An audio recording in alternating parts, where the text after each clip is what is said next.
और अब भी आपका गढ़ सूरत ही है ना, मतलब प्यार इसी जगह से हो गया आपको। यस यस, अभी अभी तो बम्बईया नहीं रहे हम, अभी पक्के सूरती हो गए हम लोग। फिर 2001 में भाग के शादी की। उसके बाद 2001 में सारेगामा में फाइनलिस्ट भी रहा। और 2001 से 2004 हर साल मैं 3 महीने 6 महीने के लिए यूके जाता था शोज के लिए मैं। तो वो भी एक रुको अपॉर्चुनिटी रुको रुको, पीछे ये जो भाग के शादी की, ये इधर इधर इधर से एकदम ऐसे भाग के नहीं निकल सकते आप। हम लोग 25 जनवरी को भागे 2001 में। 26 जनवरी को 2001 में गुजरात में सबसे बड़ा भूकंप आया, अर्थक्वेक। वीर करोड़ों जाड़ा वालों करके टोबी मगवायर को हमने नाम दिया और हमने गुजराती स्पाइडरमैन फनी वे में डब किया हमने। एंड तभी मुझे फाट आ गई तभी। तो उसने नाक सिकुड़ी। मैं बोला साला फाट कंपटीशन करते हैं, फाट मीटर बना दे। तो बोला फाट मीटर क्या होता है? मैं बोला एक काम कर, तू डेसिबल जो होते हैं ना, डेसिबल काउंट करने का मेरे को एक मशीन बना, मैं माइक दे दूंगा मैं, तो वो जितनी लाउड आवाज होगी वो डेसिबल उतना वो बताएगा कि ये इतने पॉइंट पे गई आवाज। तो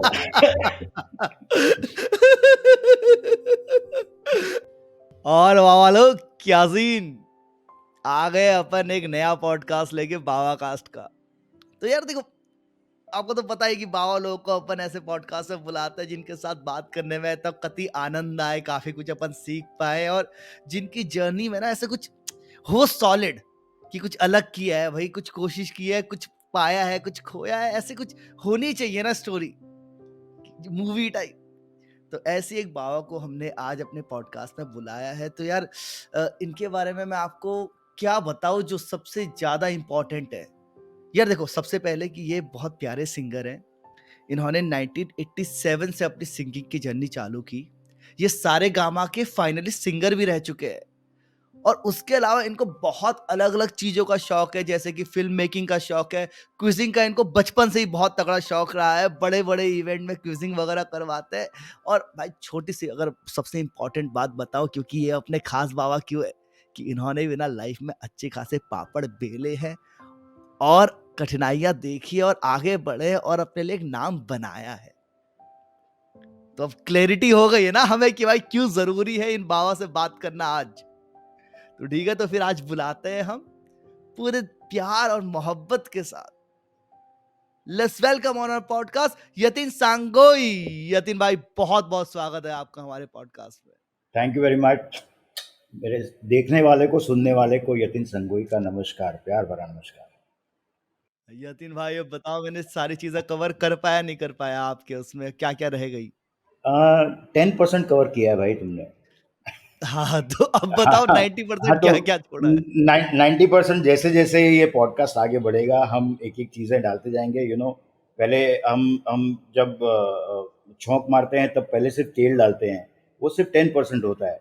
उसमें फिर मसाला ऐड होता है ना, तो वो मस्त एक तड़का लगता है उसमें। तो मसाला हम ऐड करते जाएंगे, 90% का मसाला इसमें। डन है, डन है, डन है। तो कितने साल के हो गए थे आप 1987 में जब आपने बोला सिंगिंग शुरू की जाए? मैं 15 साल का था। यस, 10th पास किया था अभी। एंड सबसे पहला शो मैंने हमारे जो बॉम्बे, मैं बॉम्बे में बड़ा हुआ, पढ़ाई लिखाई बॉम्बे में हुई मेरी। तो हमारे समाज में हर साल एक शो होता है, यानी नए उभरते कलाकारों को डांस सिंगिंग के लिए वो लोग चांस देते हैं। तो मेरा पहला शो मैंने वहाँ किया and the audience went crazy.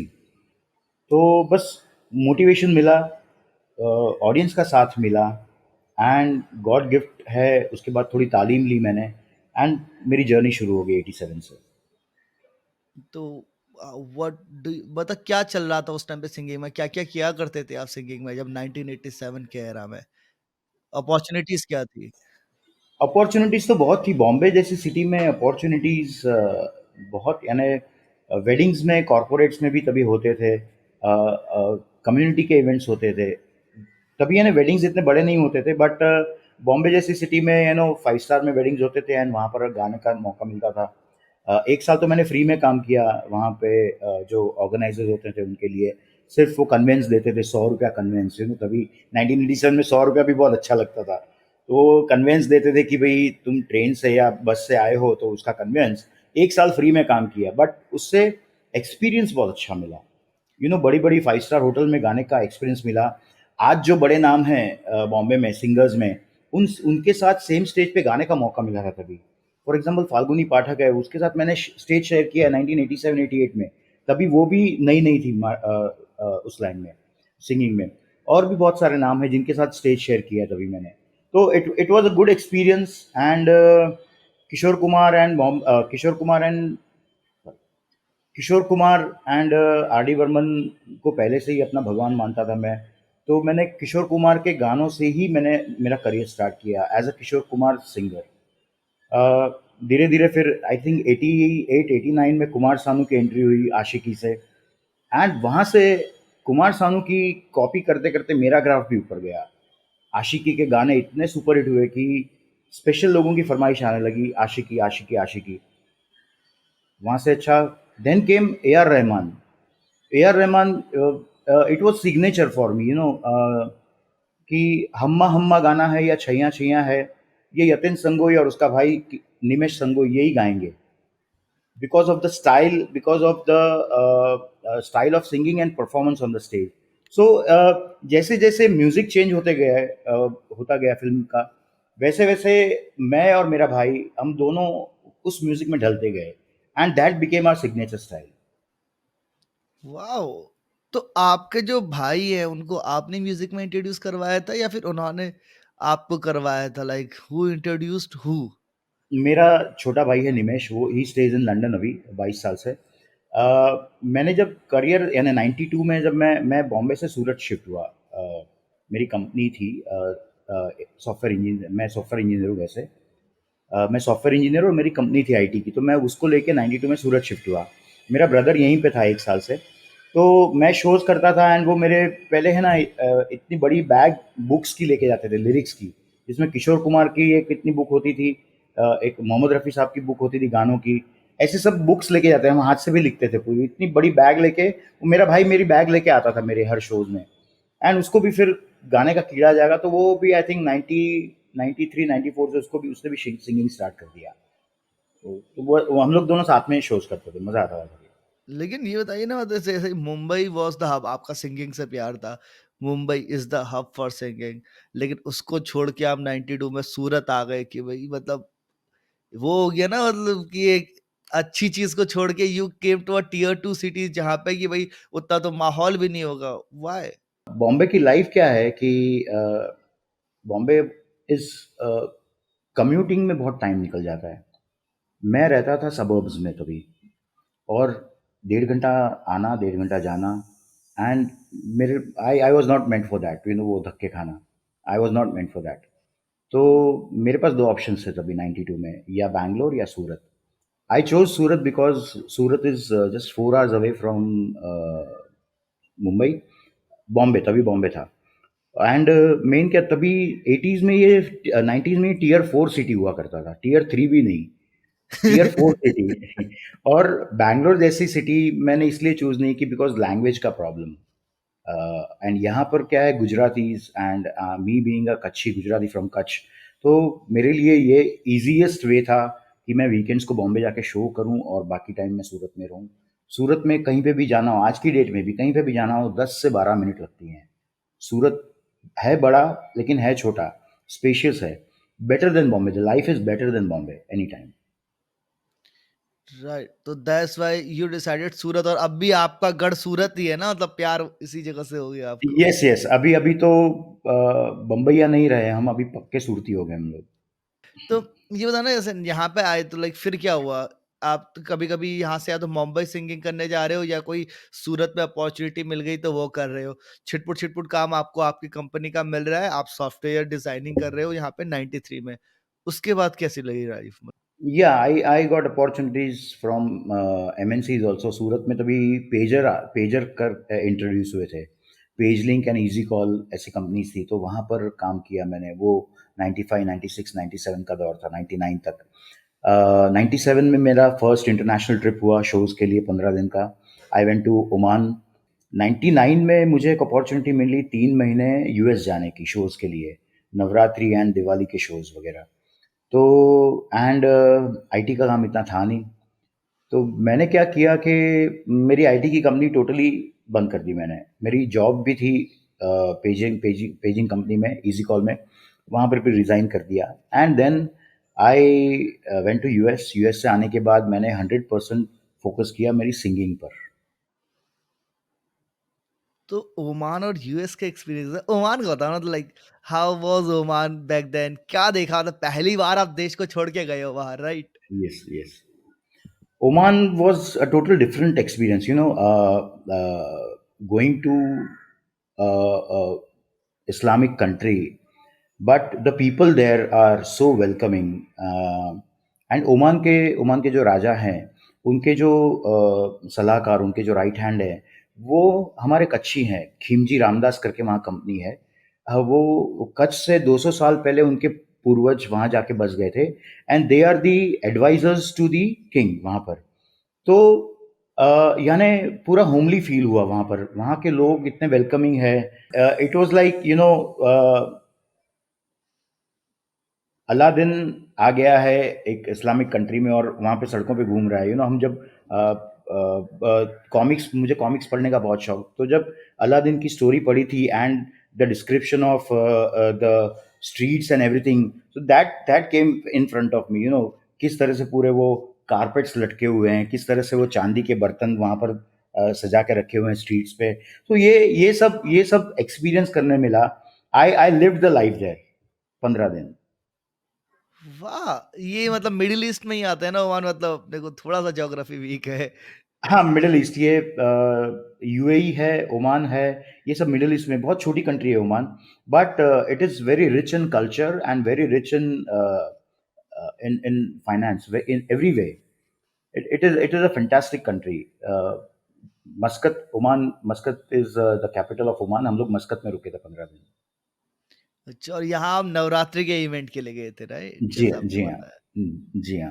तो तो वहाँ पे क्या गुजराती पॉपुलेशन मिल गई थी आपको, क्या था? गुजराती पॉपुलेशन बहुत है वहाँ पे। मैंने कहा ना कि वहाँ पर जो राजा के राइट हैंड है, जो सलाहकार, he is from Gujarat. So he organizes Navratri every year and वहाँ पे गुजराती कम्युनिटी भी बहुत है। वहाँ पे गुजराती स्कूल भी है वहाँ पे, जो इंग्लिश गुजराती स्कूल है वहाँ पर।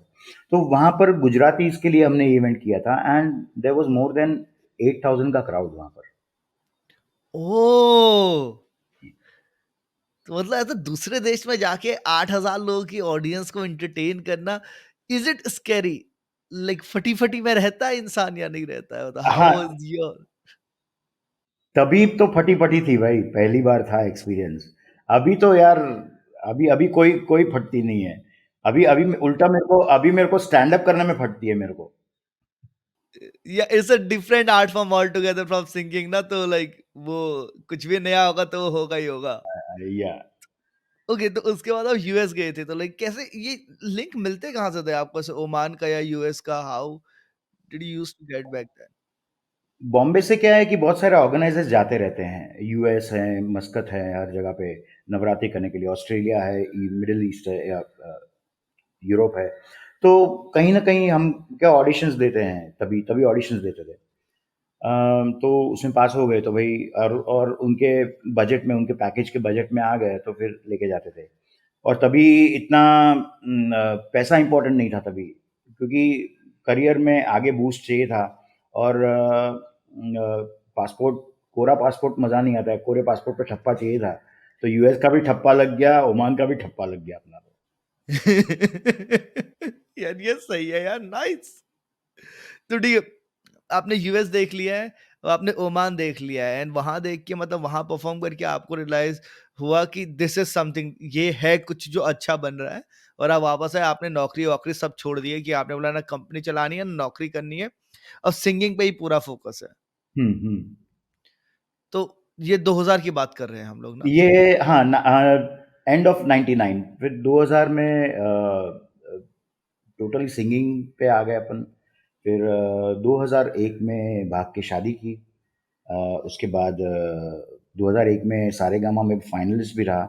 और 2001 से 2004 हर साल मैं 3 महीने, 6 महीने के लिए यूके जाता था शोज़ के लिए मैं। तो वो भी एक रुको, अपॉर्च्युनिटी रुको, रुको, पीछे ये जो भाग के शादी की, ये इधर, इधर, इधर से एकदम ऐसे भाग के नहीं निकल सकते आप। ये क्या किस्सा है, मतलब is she also a singer? कैसे मिले, मतलब ये भाग और भागने की ज़रूरत क्यों पड़ी? ये यहाँ पे फिर आगे बढ़ेंगे। So, my wife was my friend 95 से, and we were working together in PageLink company.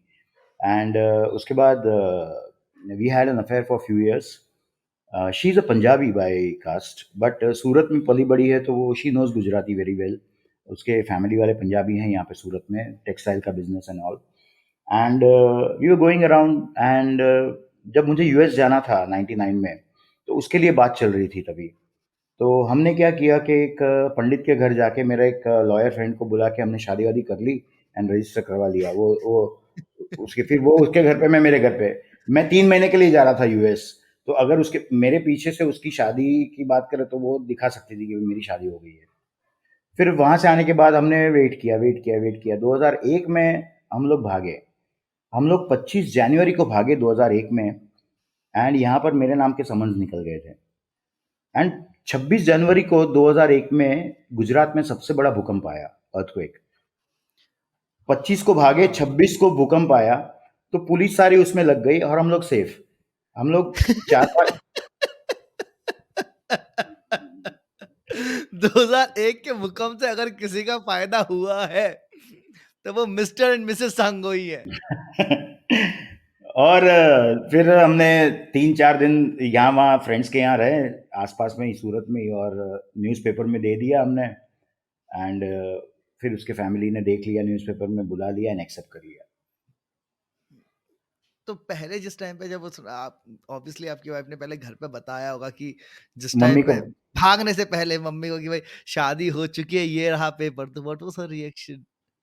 शादी हो चुकी है ये नहीं बताया था, बट उसकी मम्मी को बताया था कि मुझे एक लड़का पसंद है, गुजराती है, गवैया है. उसकी मम्मी गवैया बोलती थी मुझे, यानी see how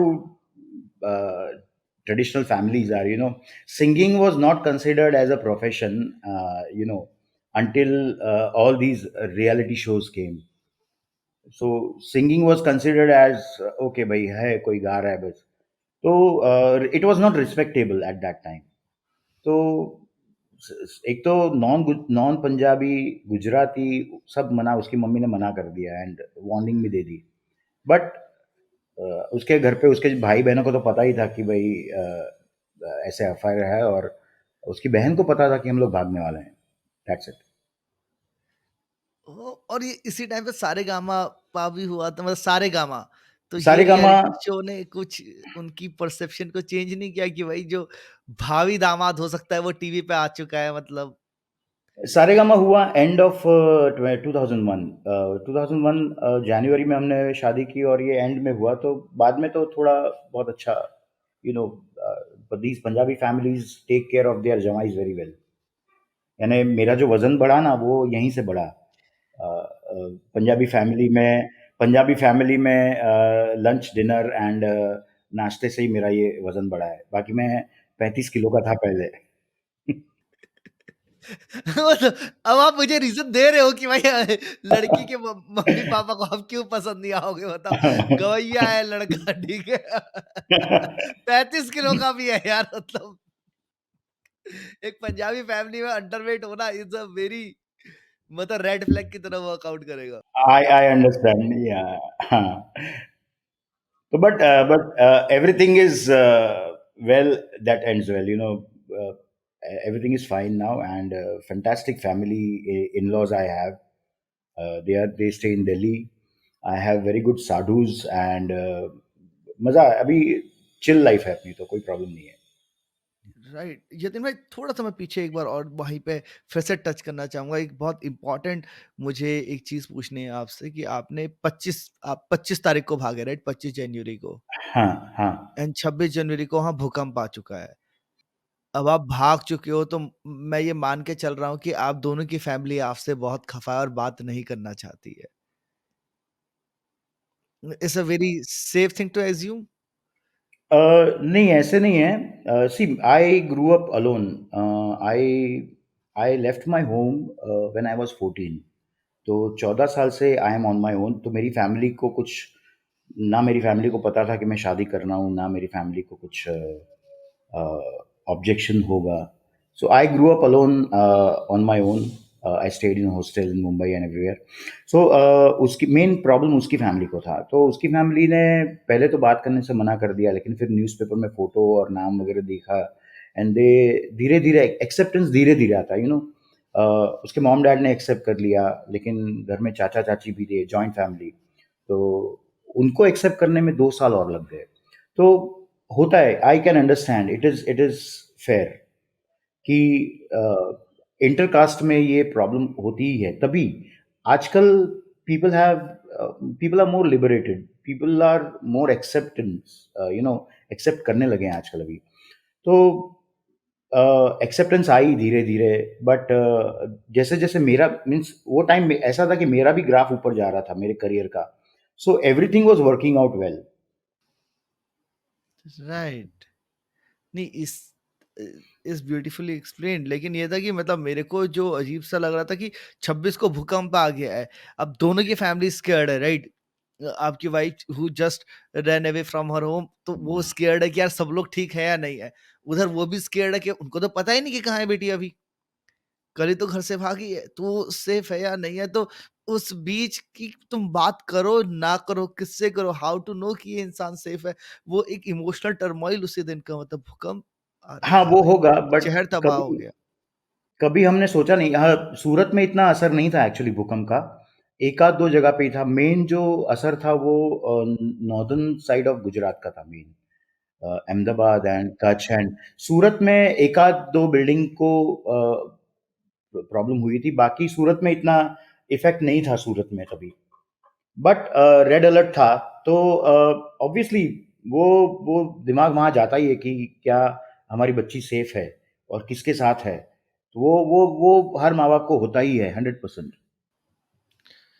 must have been tough time यार, must have been a very yes tough yes time. Yes yes, I understand या.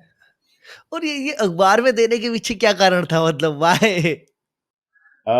बस यही कि एक्सेप्टेंस फैमिली के एक्सेप्टेंस के लिए ये करना पड़ता है. And we were guided by my lawyer, and he told us कि यू कैन. एंड सबसे मजेदार बात, मैं जिन फ्रेंड्स के यहाँ रुका हुआ था, 4-5 फ्रेंड्स, हम जब 7 दिन बाद घर पे मिलने गए, तो मेरे फ्रेंड्स बाहर टपरी पे चाय पी रहे थे और उन्होंने बोल के रखा था मेरी वाइफ को, अगर अपना बयान चेंज किया तो हम लोग तो अंदर जाएंगे ही सब यतीम के साथ, तो टिफिन देने तुझे ही आना पड़ेगा. यानी देवर रेडी कि कुछ उल्टा सीधा हो गया तो हम लोग तुरंत पहुंच जाएंगे वहां पर. अच्छा, जब तो आप पहली बार घर गए हो, यू डोंट नो कि हाँ क्या हो सकता है घर के अंदर. हाँ, यस, हमें पता नहीं क्या हो सकता है. तो वीवर वो लोग बाहर ही नुक्कड़ पे ही टपरी पे सुट्टा चाय सुट्टा मार रहे थे वो लोग वहीं पे. बोला कुछ भी हो जाए ना तो एक मिस कॉल मार देना, हम लोग आ जाएंगे. अच्छा, ऐसे मोबाइल थे उस टाइम पे, या मतलब हम लोग हाँ 2000 यार, 2001 में थे? यस यस, मोबाइल थे तभी. 98 99 से मोबाइल यूज कर रहा हूँ, सेम नंबर यूज कर रहा हूँ मैं. अच्छा, अरे ठीक, मतलब ऐसे पूरा दोस्तों का झुंड. यहाँ सेफ्टी कंसर्न तो है भाई, कहीं लव यस. जिहाद ना हो जाए, डर तो लगा रहता है. नहीं, नहीं. नहीं, परफेक्ट. तो चलो, ये हो गया, आपकी शादी हो गई है, आप सारेगामा में गए, वहाँ पे you went till the final. And how is the reality show? मतलब रियलिटी शो तब कितने रियल हुआ करते थे? कितना आपको प्रिटेंड करना पड़ता था? How was that experience? Reality show Saregama was genuine तभी. 90s वाज द टाइम जब अंताक्षरी और सारेगामा ये दो शोज रेगुलर टीवी पे स्टार्ट हुए थे, जी पे. एंड आई गॉट अपॉर्चुनिटी किसी फ्रेंड के थ्रू, एंड मैं गया. मैं पहले तो नहीं गया था, 2-3 बार मन था लेकिन नहीं गया था. बट अच्छा, सेट्स पे अच्छा रिहर्सल्स भी करवाते थे एंड जेन्यून होता था. जो जजेस आते थे वहाँ पर हमारे टाइम पे, आनंद जी भाई थे, कल्याण जी आनंद जी के, और भी थे.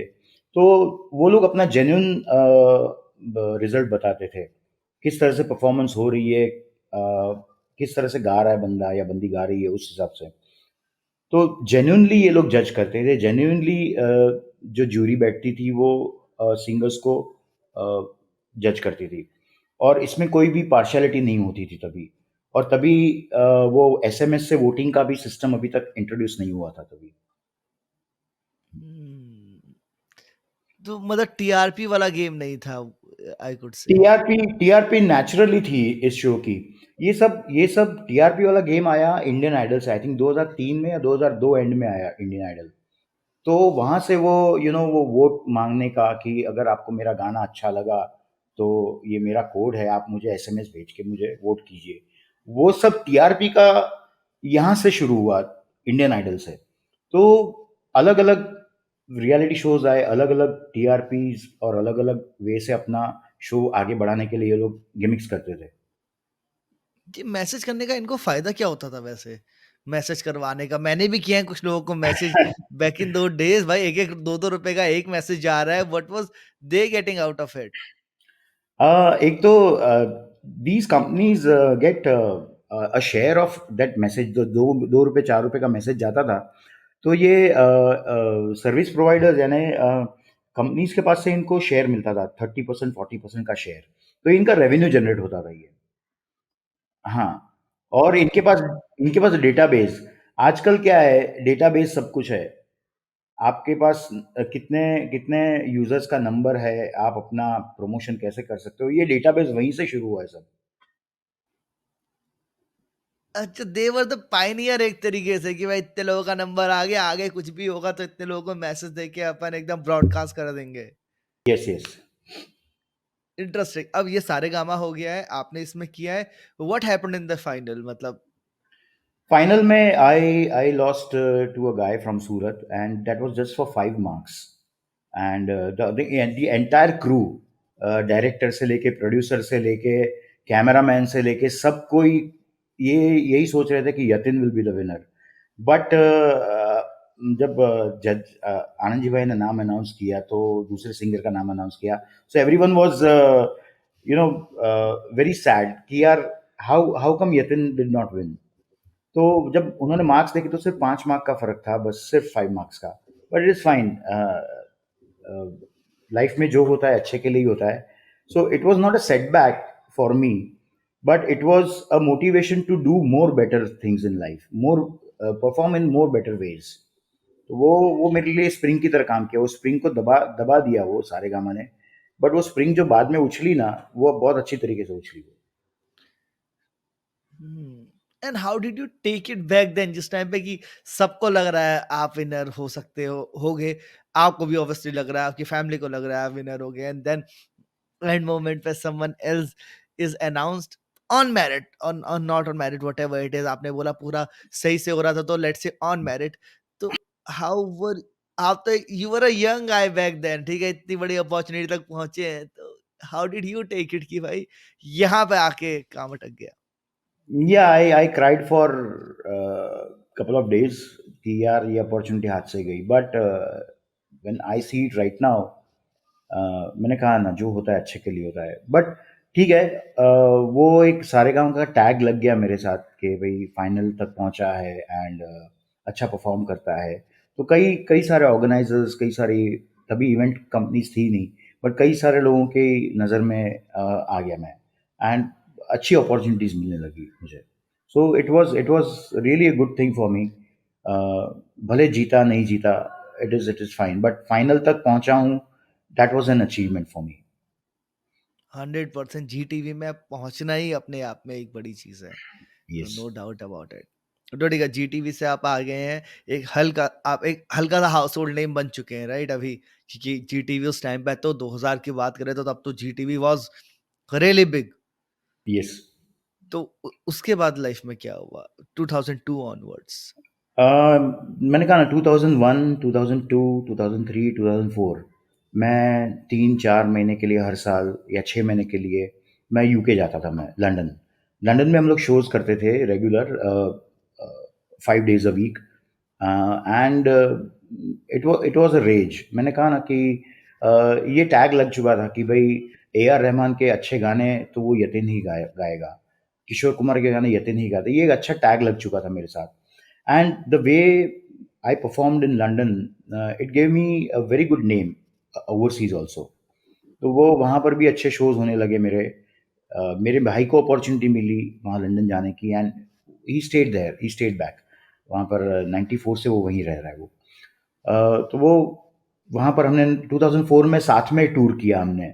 तो हम अगर ईस्ट लंदन में शो कर रहे हैं, तो वो वेस्ट लंदन से, अगर वेस्ट लंदन में लोगों को पता चल रहा है Yatin and Nimesh are performing there, तो वो स्पेशली ट्रैवल करते 2 घंटा और वहाँ हमें सुनने के लिए आते। ऐसा रेंज बन चुका वाह। था। एंड कई गाने आई आई स्टिल रिमेंबर, तेरे नाम है, या फिर तुमसे मिलके दिल का है जो हाल क्या कहें, ओम शांति ओम का। तो ये सब गाने स्पेशली हमारे पास सुनने के लिए लोग आते थे। भीगे होंठ तेरे, ये सब गाने तभी बहुत बहुत चल रहे थे, and we use to perform these songs, हम दोनों भाई साथ में, एंड स्पेशली हमको सुनने के लिए आते थे ये गाने वहाँ पर। तो it was, we were on cloud nine तभी, मैं और मेरा भाई दोनों, we did a very successful tour, 6 months UK London tour. And उसके बाद से मैंने मेरा बेटा, तभी मैं यहाँ से गया 2004 में, मेरा बेटा 6 महीने का था। मैं जब वापस आया तो मेरा बेटा 1 साल का हो गया था। एंड समथिंग हैपेंड कि मैंने तभी डिसाइड कर लिया कि अभी मुझे लॉन्ग टूर्स नहीं करनी है, लंदन की या कहीं भी। तो तब से मैंने बंद कर दिया टूर्स करना। राइट, यहाँ पे जब आप लंदन गए तो लंदन में वर दे लाइव शोज या वेडिंग वगैरह वाला था? ये क्या था, मतलब कि क्या आप लाइव शो कर रहे थे, टिकट बेच रहे थे? Was that the revenue model जो आप कर रहे थे, मतलब? टिकेटेड शोज भी होते थे वहाँ पर, क्लब्स में भी शो होते हैं वहाँ पर, club shows are very famous वहाँ पर, यानी छोटे छोटे क्लब्स होते हैं वहाँ पे, शोज होते हैं। क्रिकेट का क्लब हो गया, वहाँ पर शो हुआ, या फिर वहाँ पर लंदन मेला होता है समर्स में, तो वहाँ पर शो कर दिया हमने। तो इस टाइप के शोज होते थे डिफरेंट डिफरेंट वहाँ पर। अच्छा, जो मन क्लब वाले हैं तो वहाँ पे ड्रिंक्स वगैरह चल रही हैं एंड ये देन यस यस यस हाँ, हाँ, इससे लाइव म्यूजिक वाला फैक्टर लाइव आपको लाइव, दिखा वहाँ हाँ, पे। तीन हाँ, तीन म्यूजिशियन और हम लोग 2 या 3 सिंगर ऐसे। ठीक। बट वो मेरे लिए, ये जो टूर थी ना 4 साल की, मेरे लिए बहुत ही टर्निंग पॉइंट थी, बिकॉज वहां पर कौन क्या फरमाइश कर देना आपको पता नहीं होता है। यानी कोई, किसी को गाना पसंद है 1950s का, मुकेश का, आके बोल देगा। एंड अगर आपका रेडी नहीं है, they don't get offended, but वो जो गाना फरमाइश करता है ना, वहां पर एक बहुत अच्छा सिस्टम है। वंस वो आपको फरमाइश दे रहे हैं, अगर आपने उनका गाना गा लिया, तो वो खुश होके दे पे यू इन पाउंड्स, आपकी फरमाइश उनकी पूरी करने के ओह! लिए। Right. So that was a catch, and मैंने, मेरी ये जो गानों, पुराने गानों की तैयारी हुई है, पुराने गाने या गज़ल या तो कव्वालीज़, ये सब वहाँ पर हुई है 4 साल में। एक किस्सा मैं बताऊँ मैं आपको, मैं वहाँ का। हम लोग वेस्ट लंदन में एक क्लब में परफ़ॉर्म कर रहे थे। Every Wednesday we used to perform there, रीजीज़ करके एक क्लब है वहाँ पे। तो फर्स्ट वेडनेसडे हमने किया यहाँ पे, टूर थी 2004 में। तो एक बंदा लंबे बाल वाला आया, मेरे से बात करने आया, उसने मुझे फरमाइश दी, हम तेरे शहर में आए हैं मुसाफिर की तरह, गुलाम अली साहब की गज़ल। मैंने उससे कहा कि sorry, I I I don't know this, but I promise you next Wednesday आके मैं आपको सुनाऊंगा। तो ही वॉज फाइन। वो बीच में खड़ा रहता था, अपना बियर मारता रहता था। Next Wednesday we were there and he was there. तो उसने वापस फरमाइश भेजी, एंड मैंने वो 4 पैराग्राफ्स, 4 अंतरे की गज़ल है वो। तो मैंने चारों अंतरे गाए, and what while I was singing, मैंने उससे देखा, वो बंदा रो रहा है। वहाँ खड़े-खड़े रो रहा है, वहाँ पर वो बियर मार रहा है और वो ये गज़ल सुन-सुन के वो रो रहा है वो। तो ये गज़ल खत्म हुई, उसके 10 मिनट बाद वो आया मेरे को मिलने, अपना इंट्रोडक्शन दिया, he was from Pakistan, and वो पाकिस्तान में अपना सब कुछ छोड़ के यहाँ पर कमाने के लिए आया है। लंदन में सब एक हैं, वो हिंदुस्तानी हो, पाकिस्तानी हो, अफ़गानिस्तानी हो या कहीं से भी हो, everyone is on the same platform. वो अपना करियर बनाने के लिए आए हैं वहाँ पर सब कुछ छोड़ के। सो ही वाज़ क्राइंग, अपना बताया मुझे उसने, and he tipped me 100 pounds. वो इतना खुश हो गया। And every Wednesday we went there at Regis, he was there, and I had to sing हम तेरे शहर में आए मुसाफिर की तरह। सो ये बॉन्ड बन गया हमारा, ये गाना वो पाकिस्तानी का और मेरा बॉन्ड बन गया ये। वाह!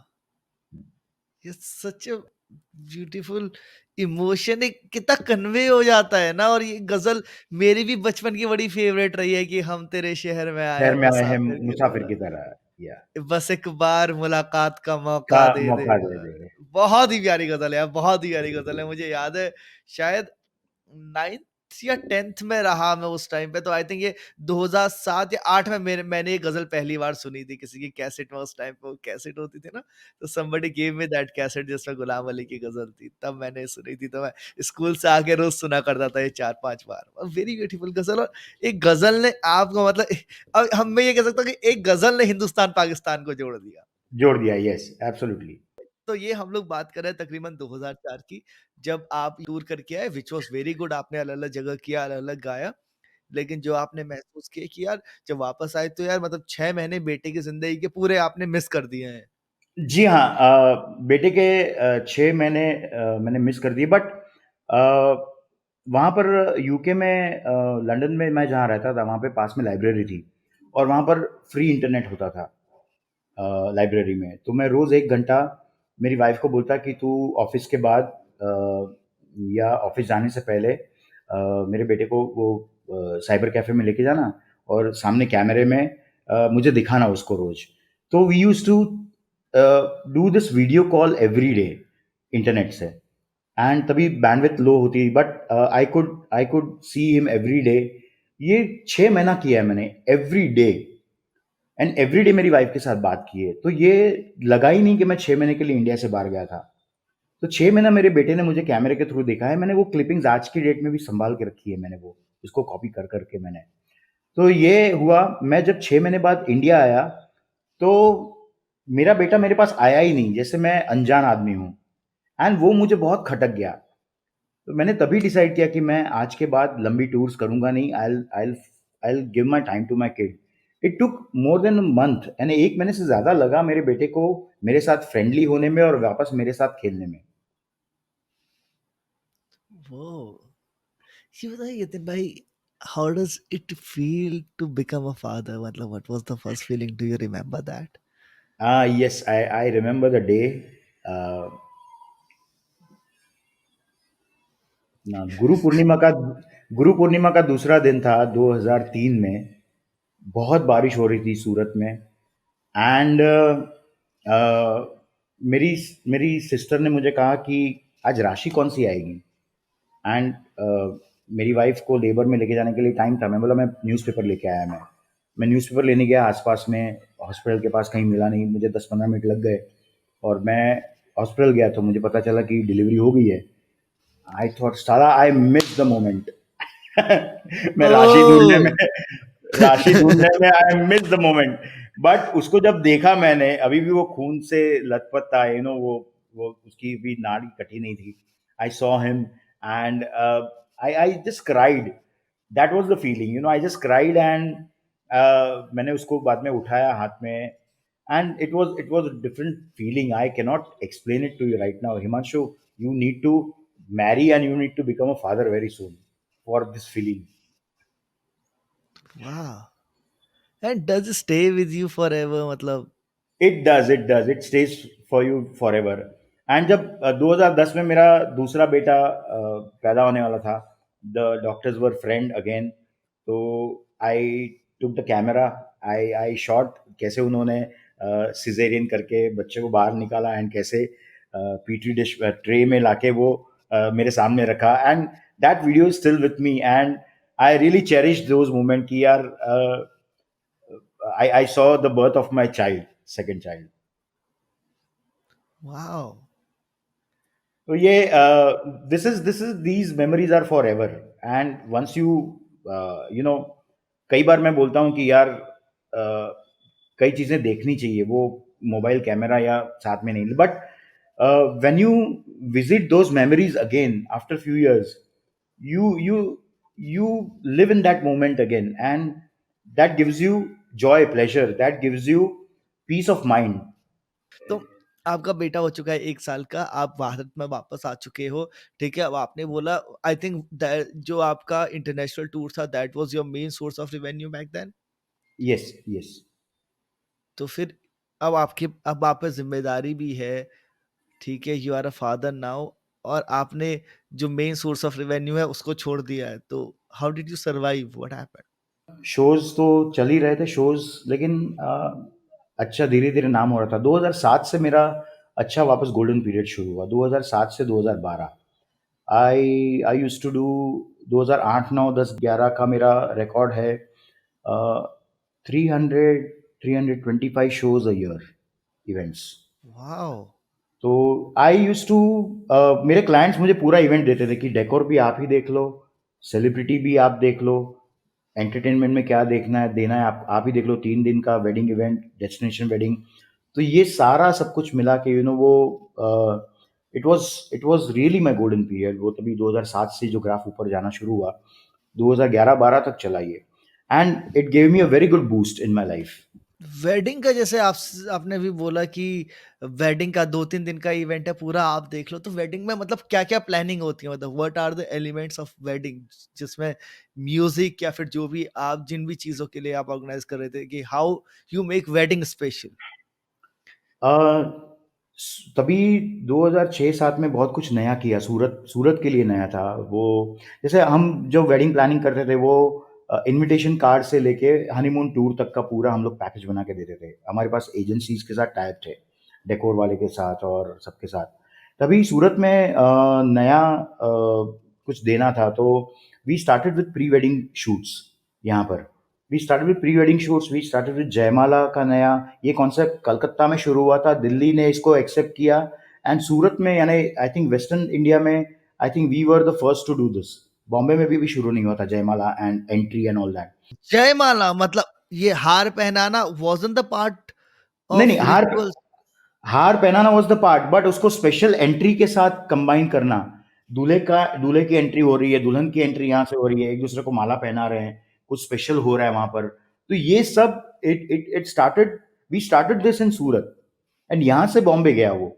तो वी स्टार्टेड दिस, एंड नए नए कॉन्सेप्ट, वो जैसे हम 3 एक्टर्स को बुलाते थे, ब्रह्मा विष्णु महेश बन के खड़े रहते थे, एक यानी वो वहां से पर्दा उठता था, यहाँ पे जयमाला चल रही है और वहां पे हाई स्टेज पे पर्दा उठता है, और जैसे भगवान उनको आशीर्वाद दे रहे हैं, फ्लावर शावर हो रहा है। ये सब हमने पूरा नया कॉन्सेप्ट यहाँ पर इंट्रोड्यूस किया सूरत में, एंट्री एंड जयमाला का। तो इससे नई, सबको सबको शादी में ना कुछ नया चाहिए कि यतिन भैया कुछ नया, सबको शादी में नया चाहिए। तो नया क्या करेंगे? साला है तो वही का वही, रिचुअल्स तो वही के वही हैं, उसमें क्या नया कर सकते हैं? तो we used to brainstorm, me and my team, and we came out with very different things which worked, which 100% worked. जैसे there was a trend in reception कि भाई सिंगर गा रहा है, वो ट्रेंड चल रहा है, ठीक है वो। वी स्टार्टेड 2007 में ट्रेंड स्टार्ट किया इंस्ट्रूमेंटल म्यूजिक। तो क्लाइंट बोला कि सिंगर नहीं होगा तो फिर स्टेज पे क्या होगा? मैं बोला इंस्ट्रूमेंट्स होंगे।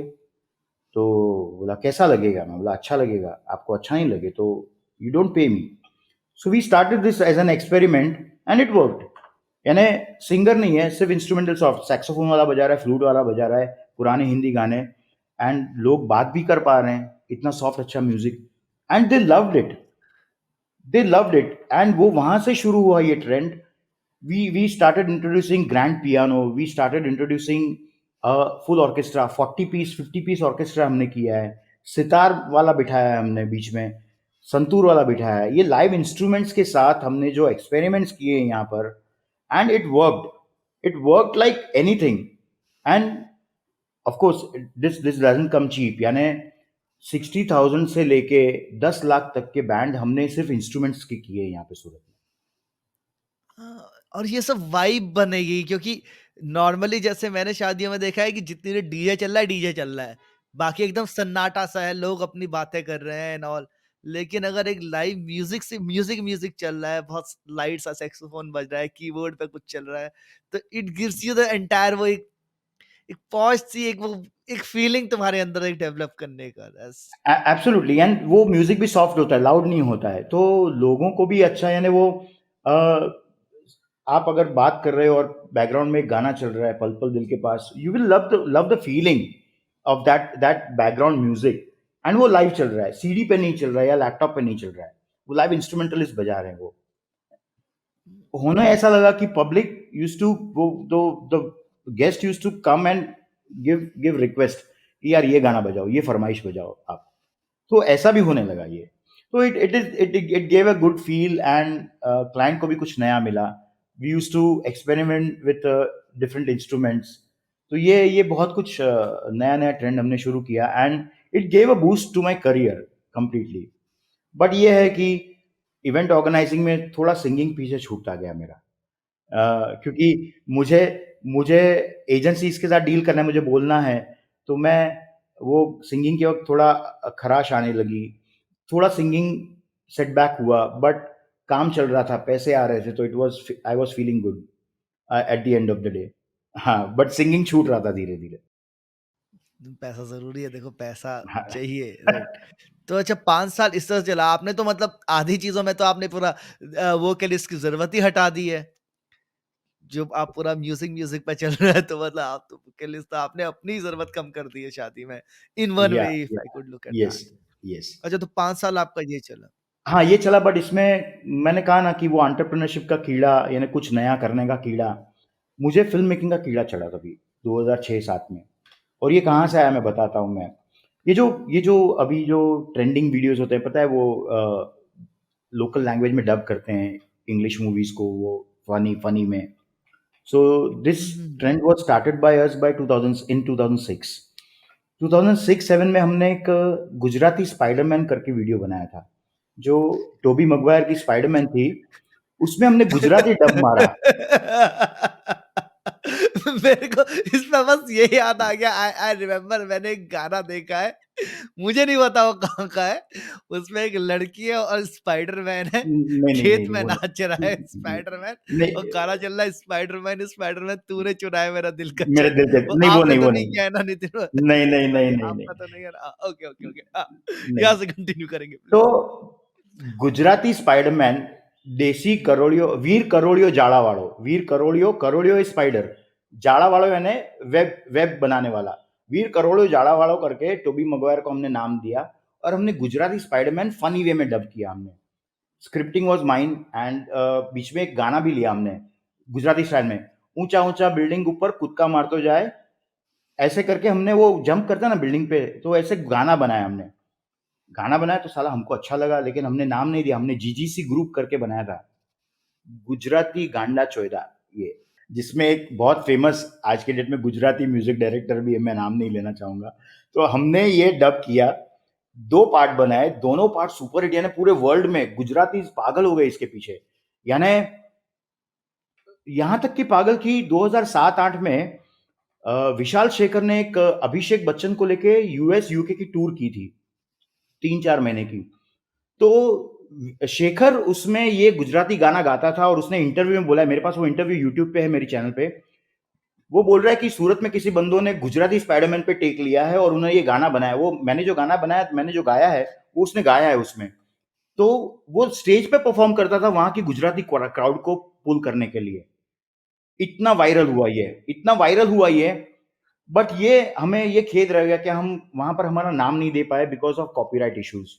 बट तभी ये पता नहीं था कि यूट्यूब पे कॉपीराइट अभी लगता है कुछ सालों से, बट तभी नहीं पता। बट हमको कोई सी लीगल चक्कर में नहीं पड़ा था, तभी हमने हमारा नाम नहीं दिया था, जीजीसी ग्रुप करके दिया था हमने ये। तो वो बहुत वायरल हुआ।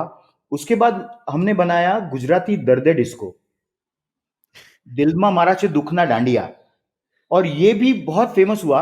एंड ये जो I think this was the first viral video, dub video all over the world मेरे हिसाब से। हमारा जो गुजराती स्पाइडरमैन था was the first ever viral video तभी। तो it it it gave us popularity, but not individual popularity, like. Very interesting यार, nice. तो यतिन भाई ये 2012 हो गया, आपने इतना सब कुछ कर लिया है, 2012 में क्या चेंज आया? 2012 में बहुत कुछ चेंज आए, मैं ठहरा नास्तिक बंदा। I shifted to a new house without showing any vastu और एनीथिंग 2012 में। यानी मेरी लाइफ की जितनी कमाई थी ना, वो मैंने एक नया फ्लैट लेने में डाल दी। मैंने जितना भी सेविंग्स किया था, गोल्ड लिया था, सिल्वर, जितना भी इन्वेस्टमेंट था, सब निकाल के मैंने यहाँ पर सूरत में एक फ्लैट लिया, 3 BHK, मस्त है एकदम। 30 लाख का इंटीरियर करवाया इसमें, मस्त है एकदम सब कुछ। But ultimately that house was very bad for me because of the wrong vastu. And later on मुझे पता चला कि मेरी भी साढ़ी साथी स्टार्ट हुई थी तभी 2011 एंड में, मेरी साढ़ी साथी। And that time was it was growing difficult. वो घर भी रॉन्ग आ गया मेरे हाथ में, मेरी साढ़े साथी स्टार्ट हुई। I don't believe in all this things, but ये 2012 से 2017-18 तक बहुत कुछ हो गया जिसमें मुझे बिलीव करना पड़ा। 2017 तक 5 साल में एवरीथिंग चेंज्ड, एवरीथिंग। जो शोज, जो 300 सवा 300 शोज मैं बोल रहा हूँ, that came down to 12 to 15 shows a year, okay. 2013 14 15 में। एंड आई मुझे, मैं समझो ना, डिप्रेशन जैसा आ गया। सेकंड बेबी भी बॉर्न हो चुका था 2010 में। एंड जिम्मेदारियां बढ़ती गई, काम कम हो गया, नए फ्लैट में सब कुछ इन्वेस्ट कर दिया, एवरीथिंग, अपने को ये लगता था कि साला अपन को, अपने को सब पता है, अपन ही भगवान है। एंड किसी से सलाह नहीं ली या किसी फाइनेंशियल एडवाइजर को नहीं पूछा, सब कमाई फ्लैट में डाल दी। बोला ना, रॉन्ग रॉन्ग डिसीजंस लिए, बट हिम्मत नहीं हारे थे यार। रॉन्ग डिसीजन लिए, वो टाइम निकल गया अभी। व्हेन आई लुक बैक, वो टाइम निकल गया, बैड थिंग्स वर हैपनिंग। हम लोग चारों, मेरे दोनों बेटे, मैं, मेरी वाइफ, हॉस्पिटल की विजिट हो गई। मैं 4 महीने बेड रेस्ट पे था। एक परफॉर्मेंस में मैंने स्टेज पे से जंप कर दिया था। वो मेरी आदत थी 10 साल 12 साल से, कि मैं हर डांसिंग सॉन्ग्स में मैं नीचे ऑडियंस में जंप करता था एंड नाचता था मैं उनके साथ। तो एक शो में यहाँ पर मैंने जंप कर दिया और मेरा पैर टूट गया, पहले ही गाने में जंप कर दिया था मैंने। तो वो, मैं 20-25 मिनट तो गाया मैंने सोफे पे बैठ के, लेकिन पता चला कि हड्डी टूट गई है मेरी हील की। तो वो मेरा परफॉर्मेंस करना खत्म करके हॉस्पिटल गया, कार ड्राइव करके, एंड मैं वहां पर एडमिट हो गया। 4 महीने I was on bed rest. तभी स्पिरिचुअलिटी की ओर बढ़ा, थोड़ा सा भगवान में मानने लगा। किसी को, मेरा एक फ्रेंड हुआ तभी, उसको मैंने वास्तु दिखाया, मेरा न्यूमरोलॉजी दिखाया, थोड़े चेंजेस लाए मेरी लाइफस्टाइल में। And the first thing he told me कि यतिन, ये फ्लैट बेच दे। फ्लैट का प्रॉब्लम नहीं है, ज़मीन जिस पे ये बिल्डिंग बनी है, टोटली नेगेटिव एनर्जी है यहाँ पे। एंड देन आई नोटिस कि जो ये बिल्डिंग में रहते थे, no one was happy. The whole 13 floors पे हार्डली 2 फैमिली थी जो हैप्पी थी वहाँ पर। 2018 में मैंने वो फ्लैट बेच दिया, and things started to happen again. And मेरी साढ़ी साथी भी कम मैंने खत्म होने वाली थी 2019-20 में। वहाँ पर बाद में आएंगे हम, 2020 की तो बात ही अलग है। तो things started happening again. I I started 2016 में I started going to, I joined networking group entrepreneurs का। एंड वहाँ से थोड़ा सा चेंज आया। मैंने कहा ना, मेरी लाइफस्टाइल में चेंज हो गया, प्रोफेशनल हो गया ज़्यादा मैं, एंड नए नए लोगों से मिलने लगा। मैंने BNI ज्वाइन किया सूरत में। मैंने, I was one of the first 46 members. BNI सूरत में लॉन्च हुआ तब। मुझे ऐसे लगता था पहले कि सूरत इतना छोटा है, एवरीवन नोज मी सूरत में। बट वो 46 में, पता है हिमांशु, वो 46 में 2 या 3 लोग ही मुझे जानते थे, यतिन संगू यही है। साला तभी रियलिटी का अपने को ये पता चल गया कि आई एम नथिंग। मुझे जब 46 लोगों में से सिर्फ 2 लोग 3 लोग जानते हैं, तो प्रोपोर्शन कितना हुआ सूरत का। मुझे लगता था कि मैं इतने इवेंट्स करता हूँ, इतने शोज करता हूँ, यतिन संघवी को तो सब जानते हैं।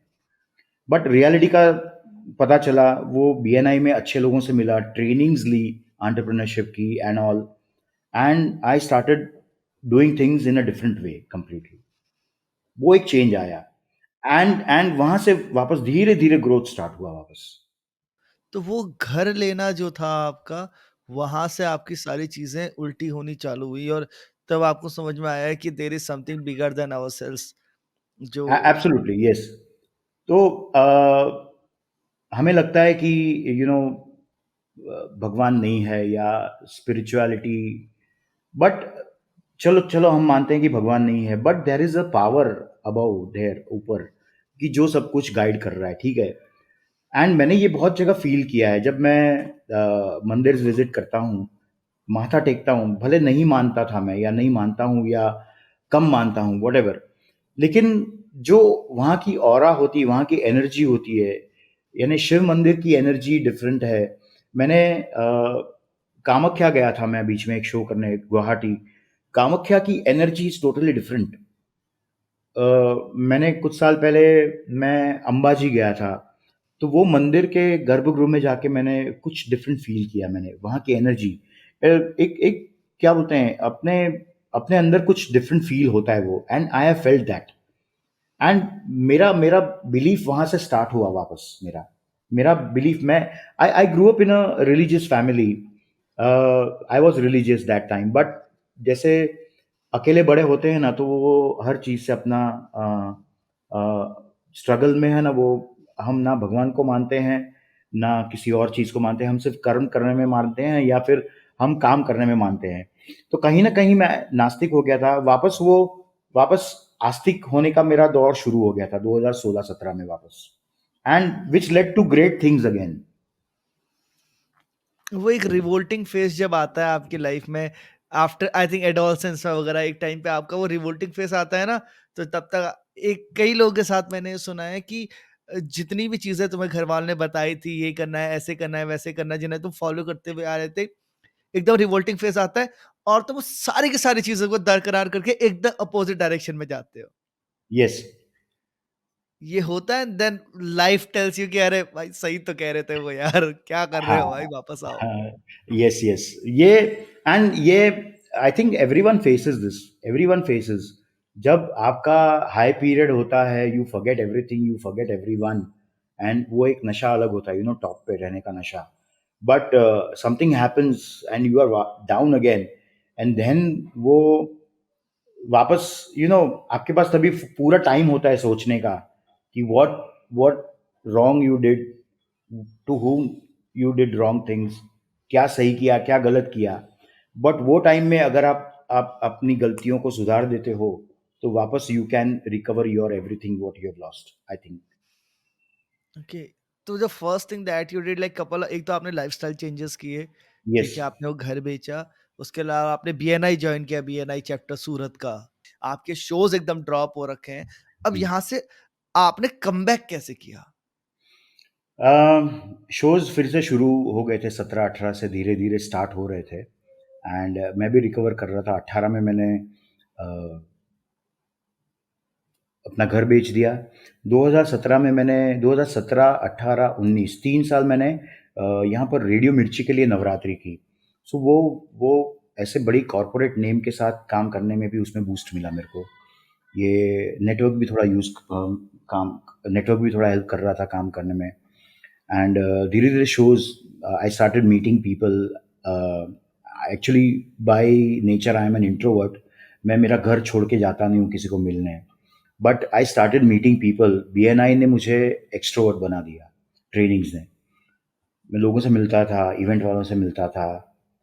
यहाँ से गुड़गाँव मीटिंग अटेंड की है मैंने बीएनआई की, दिल्ली की मीटिंग अटेंड की है, कोलकाता की मीटिंग अटेंड की है, बॉम्बे की मीटिंग्स अटेंड की है। तो लोगों से मिलता था, अपने बारे में बताता था, मैं क्या करता हूँ, किस तरह का परफॉर्मेंस करता हूँ।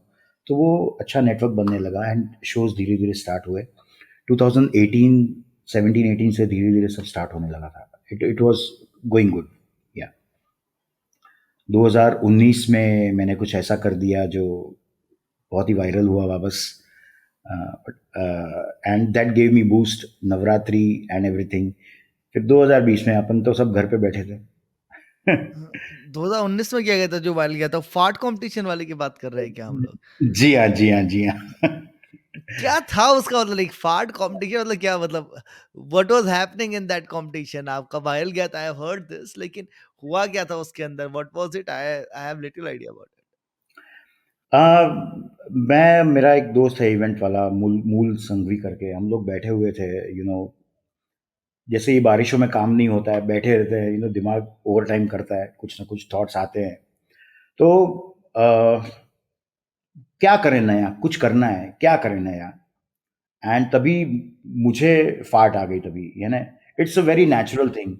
बट लोग है ना, नाक सिकुड़ते हैं एंड दूर करते हैं। It's a very natural thing, ठीक है, and it is not a bad thing. It removes toxic from your stomach, your intestines. तो उसने नाक सिकुड़ी, मैं बोला साला फाट कंपटीशन करते हैं, तो वो हंस पड़ा, बोला नहीं नहीं यतीन भाई नहीं। तो बोला करते हैं, कुछ भी करो। और बोला करते हैं चलो। यानी नवरात्रि सितंबर में स्टार्ट हो रही थी और हमने 19 सितंबर को ये किया, एक वीक पहले ऐसे डिसाइड किया कि एक वीक पहले करते हैं थोड़ा, यानी वो श्राद्ध का पीरियड होगा उसमें करते हैं। अपने श्राद्ध के पीरियड में किसी को कुछ इवेंट नहीं होता है, किसी कोई बिजी नहीं होता है, तभी करते हैं। तो करते हैं तो पोस्टर बनवाया मैंने, फेसबुक पे डाला। फेसबुक पे डाला तो गुरपाल जो मेरा फ्रेंड है, एक्टर है, वो अपना महिपाल महिपाल सिंह का ब्रदर है ना, गुरपाल सिंह। वो फिल्म में एक्टर है और वो सीरीज भी करता था। कौन सी यार, वो लोगों से रोड पे जाके बातें करता था, मेरे को भी नाम याद नहीं वो। तो Gurpal is a good friend, and Gurpal ने देखा, गुरपाल ने रीशेयर किया फेसबुक पे। गुरपाल ने रीशेयर किया तो वहां से कई लोगों ने रीशेयर किया और ये बात फैल गई पूरे इंडिया में, इंडिया के बाहर सबने शेयर करना शुरू किया कि सूरत में ऐसा हो रहा है, ऐसा हो रहा है। एक वीक बाद हमको कॉल आने लगे हर जगह से, रेडियो रेड एफएम से पूरे इंडिया से कॉल आने लगे कि उनको ये हर इंडिया के हर रेड एफएम स्टेशन पे बोला गया कि ये फाट कंपटीशन कर रहा है, उनका इंटरव्यू करो। हर रेड एफएम से फ़ोन आने लगे, कई बार तो मैंने कट कर दिए, मैं बोला नहीं देना है। इंटरनेशनल कॉल्स आने लगे, बीबीसी वन से फ़ोन आया मुझे गोरे का, फ्रांस से फ़ोन आया, साला ऑस्ट्रेलिया से फ़ोन आया, हर जगह से फ़ोन आया। तो मैं बोला साला ये तो हम मस्ती-मस्ती में कर रहे थे और ये तो लोगों ने सीरियसली ले लिया है। मैं बोला हर यानी मैं बचपन से एक न्यूज़पेपर पढ़ता हूँ बॉम्बे का, मिड डे, ठीक है? एंड मानोगे नहीं, मिड डे का फ्रंट पेज बिकता है 1.5 2 लाख 5 लाख में। मिड डे के फ्रंट पेज पे साला हमारी फोटो छाप के उसने न्यूज़ छापी है, यानी this was dream come true for me. जो मेरा फेवरेट न्यूज़पेपर है, उसके फ्रंट पेज पे यतीन संघू चमक रहा है साला।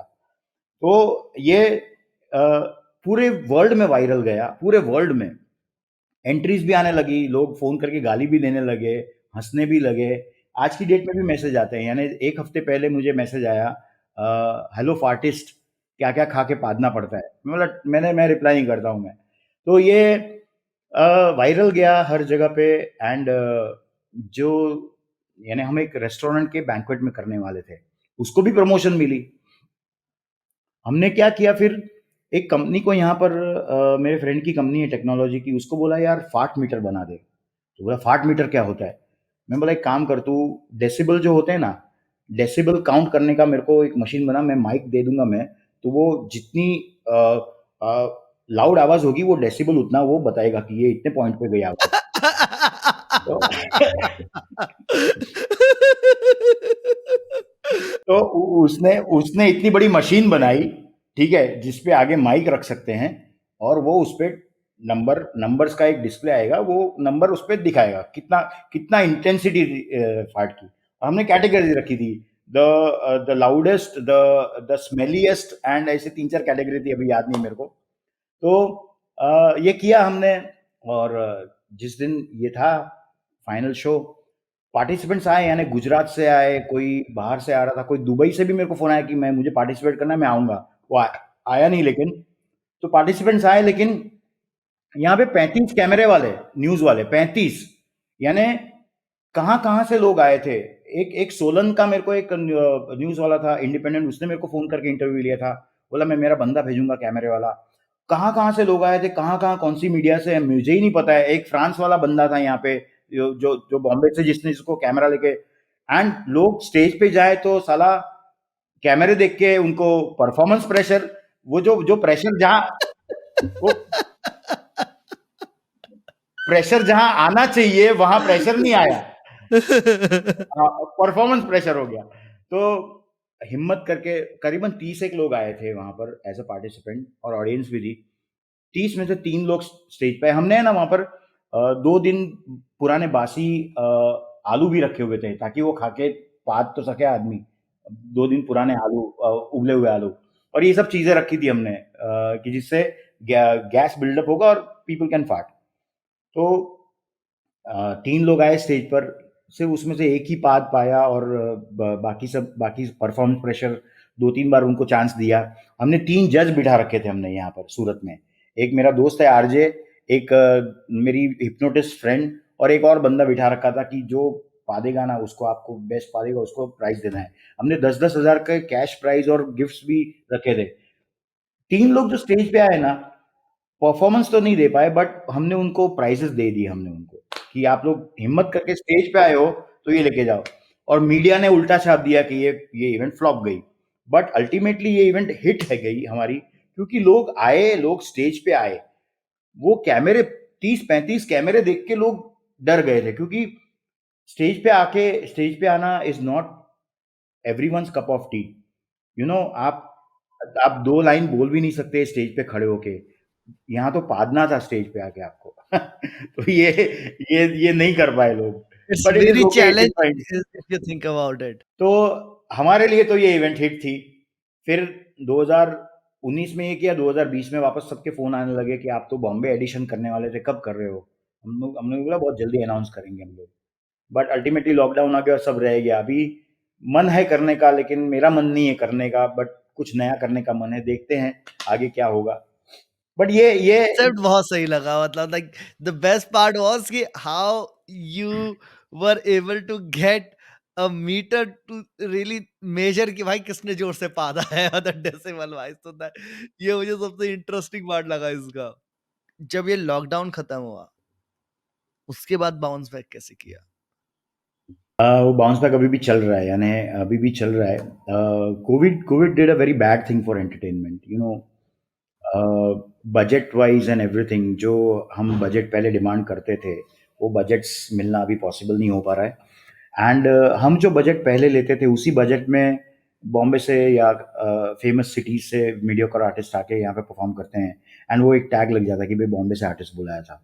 सो हम जो काम करते हैं, हम जितना भी बेटर करने की चाह रखें, यानी बेटर करते ही हैं हम लोग, बट वो प्राइस मिल नहीं पा रहा है। तो now I am trying to go out of my city and do perform for people. So I am getting good opportunities.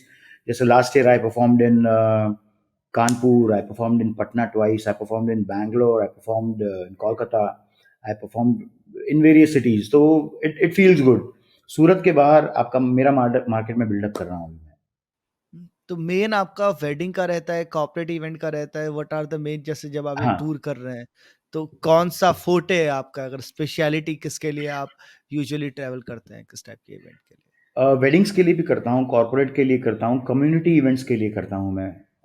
जैसे रोटरी हो गया, या फिर किसी समाज का प्रोग्राम हो गया उसमें। मेरे सिंगिंग के अलावा 2-3 म्यूज़िकल शोज़ भी हैं मेरे, जो मैं करता हूँ। कई सालों से करता हूँ, जो डिज़ाइन भी मैंने किए हैं, उसमें मेरी अच्छी मास्टरी है। तो वो सब कर रहा हूँ मैं। And I try to bring in new things for corporates, ताकि उनकी जो ऑडियंस है वो एंटरटेन हो सके। तो वो सब मिक्स करके मैं करता हूँ, जंबल अप करके, and it works, always works. तो ये सब करता हूँ मैं। जी, क्या है 3 शोज़ में आपके, क्या डिफरेंस है तीनों शोज़ में जो आप अलग-अलग जगह कर रहे हैं? तो ये एक एक शो का नाम फंताक्षरी है, जो एक अंताक्षरी है, but in a different format, audio visual format.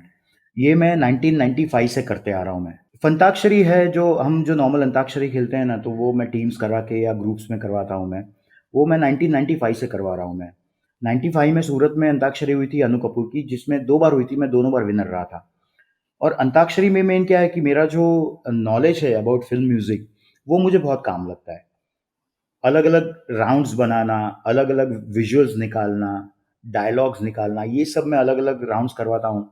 Around 35 to 40 rounds मेरे पास अब तक इकट्ठा हो चुके हैं, तो मैं अलग-अलग डिफरेंट राउंड्स करवाता हूँ। तो ये मैं कम्युनिटीज़ में करवाता हूँ मैं, कॉर्पोरेट्स में करवाता हूँ, शादियों में भी 3 दिन की इवेंट में 1 दिन मेरा ये एंटरटेनमेंट रखता हूँ मैं, रात को। तो वो 200-300 लोग हैं ना, दे गेट एंटरटेन्ड, उनको मज़ा आता है। और आजकल अभी क्या हो गया है कि सबको गाना है। यू नो, कराओके सिंगर्स की तादाद इतनी बढ़ गई है, सबको गाना है, सबको गाने का शौक लगा है। तो वो अंताक्षरी में उनको वो गाने का चांस मिलता है। पीपल लव टू सिंग, चाहे वो सुर में हो या ना हो, and it doesn't matter. You are feeling good, you are feeling happy, you love to sing, you should sing. तो ये बेसिक ये है कि अपने अंदर का सिंगर बाहर निकालने के लिए, मैं मीन्स लोगों के अंदर का सिंगर बाहर निकालने के लिए मेरा फंताक्षरी शो है ये। परफेक्ट। और 2 शो और क्या-क्या हैं आपके? एक एक मेरा म्यूज़िकल हाउज़ी है, जो मैंने 2002 में डिज़ाइन किया था, जो मैं यहाँ पे एक अग्रसेन अग्रवाल कम्युनिटी के लिए मैं करता था। वो अभी मैं कॉर्पोरेट्स में, वेडिंग्स में, हर जगह नया-नया तड़का डाल के करता हूँ मैं। अभी उसको मैंने वो शो को मेरा नाम दिया है Bollywood bingo, because musical house ही अभी सब कराने लगे हैं। बट ये इसका इंसेप्शन मैंने किया था 2002 में, और अभी बॉलीवुड बिंगो के नाम से मेरा फ़ेमस है। एंड ये जैसे ये भी हर जगह रोटरीज़, कॉर्पोरेट्स, वेडिंग्स में हर जगह की है मैंने, कम्युनिटीज़ में, या वो गणेश उत्सव, गणपति फेस्टिवल में सोसाइटीज़ में भी करता हूँ 600-700 की क्राउड में, या एसआर जैसी कंपनी में मैंने 1500 के क्राउड के लिए करवाया मैंने ये। And it is a super hit show ये मेरा। जैसे हम हाउज़ी खेलते हैं ना नंबर वाली, तो मेरी टिकट्स में मैं कस्टमाइज़ टिकट्स बनाता हूँ, उसमें गाने लिखे होते हैं या एक्टर्स के नाम लिखे होते हैं। तो गाने जो होते हैं हम लोग 2-2 लाइन गाते हैं, नए पुराने गाने, और एक्टर्स के जो नाम लिखे होते हैं वो मेरा स्टैंड अप कॉमेडियन है, वो एक्टर्स की वॉइस में डायलॉग्स बोलता है वो। So it's a complete package, entertainment package ये। इंटरेस्टिंग। आप ये बताओ कि मतलब ये स्पेशलाइजिंग इन वन सब्जेक्ट जो बहुत चलन में रहा है और सदियों सदियों तक चला है, और आज मेरे को लग रहा है कई जगह फिर से इस तरह की बड़ी बातें होती हैं, वर्सेस जो आप करते हो लाइफ में, ये continuous discovery, where you go into some field, देखा दुखा ये किया, कुछ काम किया, फिर निकल के दूसरा, तो being jack of all trades. Jack of all trades and master of none is a different thing, ठीक है? मैं ये बिलीव करता हूँ कि अगर एक चीज़ काम नहीं कर रही है, तो उसमें टाइम वेस्ट मत करो आप अपना। आपका ब्रेड एंड बटर चल रहा है, लेकिन आपके पास आइडियाज़ हैं, ठीक है? आपके पास आइडियाज़ हैं, आप एग्ज़ीक्यूट करना जानते हो उसे, तो आप उसको बाँध के मत रखो, ठीक है? आप दूसरों को भी दो, बट आप भी उस आइडिया को एग्जीक्यूट करो। If it is working, then it is fine, it is a different source of income for you, ठीक है? It is fine, it is working for you. अगर वो नहीं चल रहा है तो वो छोड़ दो, दूसरे पे काम करो। मुझे एक है ना बहुत साल पहले एक फ्रेंड की बात याद है, ऑलमोस्ट 20 ईयर्स बैक, सूरत में एक 3 स्टार 4 स्टार होटल हुआ करता था। अभी तो नहीं है वो। एंड वो ओनर से मेरी बात हुई, वो मेरा फ्रेंड था, यानी एक ही सेम कम्युनिटी के थे हम लोग। और उससे मेरी बात हुई एक कम्युनिटी के फंक्शन में, तो उसने जिस बातों बात में बताया कि मेरी वो अ, वड़ा पाव के और अलग अलग ठेले भी चलते हैं खाने पीने के, जो स्ट्रीट साइड फूड होता है ना, वो लारीज, वो भी चलती है मेरी। तो मैंने बोला यार, ये 4 स्टार होटल वाले के ओनर हो आप, एंड वो 10-12 ठेले चलाने का क्या मतलब?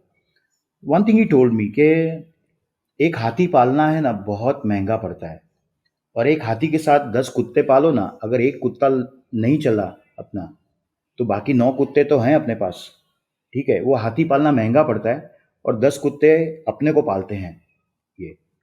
तो वो लाइफ साइकिल अपनी अपने घर की साइकिल चलती रहती है वो। And it it I I still remember that कि यार, एक चीज़ अगर वहाँ कुछ हो गया, यू विल बी लेफ्ट, कोई आपका हाथ पकड़ने आने वाला नहीं है, कोई कुछ नहीं करेगा, you will be left alone. But आप 10 चीज़ें एक साथ कर रहे हो, कहीं न कहीं 2 चीज़ काम करेंगी, 3 चीज़ काम कर जाएँगी आपकी। आपकी घर की साइकिल तो चलती रहेगी। यू वोंट सिट स्टिल, किसी पे डिपेंडेंट होना नहीं पड़ेगा आपको, and I believe in that. I believe in doing new things, I believe in doing different things, and I don't feel shameful about that. मुझे कई लोगों ने बोला है कि तू किसी एक चीज़ पे नहीं टिकता है। हाँ, it is fine, that thing is not working, उसे गोली मारो। एक घोड़ा नहीं भाग रहा है अपना रेस में, उसको गोली मारो, दूसरा घोड़ा पालो अपना, दैट्स इट। परफेक्ट यार, भाई मजा आ गया यार। तीन भाई मतलब it has been such a lovely discussion. एक आखिरी चीज मैं आपसे बस ये पूछना चाहूंगा कि यार, अगर जो लोग हैं, जो अपने बाबा लोग हैं, जिन्होंने अब तक सुना है आपको इतने प्यार से, ठीक है, लिंक विंक भी आपके देखे, उनको ये आपके गाने भी बहुत पसंद आ गए हैं, तो ये बताओ कि आपको रीच आउट किधर करें सब? इंस्टाग्राम है, फेसबुक है, यहाँ पे फॉलो कर सकते हैं मुझे इंस्टाग्राम पे। किसी को कोई गाइडेंस चाहिए, I am always available 24/7, 365 days। कहीं पे भी कोई गाइडेंस चाहिए, I am always there to help everyone. Perfect. और आपकी इंस्टा आईडी है, आपने उसे ही बता दीजिए तो। @यतिन संगोई, YATINSANGOI। परफेक्ट यार, थैंक यू यतिन भाई। और दोस्तों, देखो आज का पॉडकास्ट यहीं पे हम समाप्त करेंगे। अगर आपने अब तक बाबा कास्ट को सब्सक्राइब नहीं किया है, तो आप, बहुत गलत बात है भाई, बहुत गलत बात है। तो सबसे पहले सब्सक्राइब कर लो। और अगर आप हमें एक ऑडियो प्लेटफॉर्म पे सुन रहे हैं, लाइक स्पॉटिफाई या गूगल पॉडकास्ट या जो भी तुम्हें पसंद है यार भाई। अगर एप्पल वाले हो तो मतलब ऐसे एप्पल पॉडकास्ट में अगर सुन रहे हो तो ऐसे अपने का शेयर भी करने का और रेट वेट कर देने का, मतलब ऐसा भाईचारा बढ़ते रहना चाहिए, शेयरिंग चलती रहनी चाहिए। बाकी मिलते हैं अगले पॉडकास्ट में दोस्तों, टेक केयर, बाय बाय।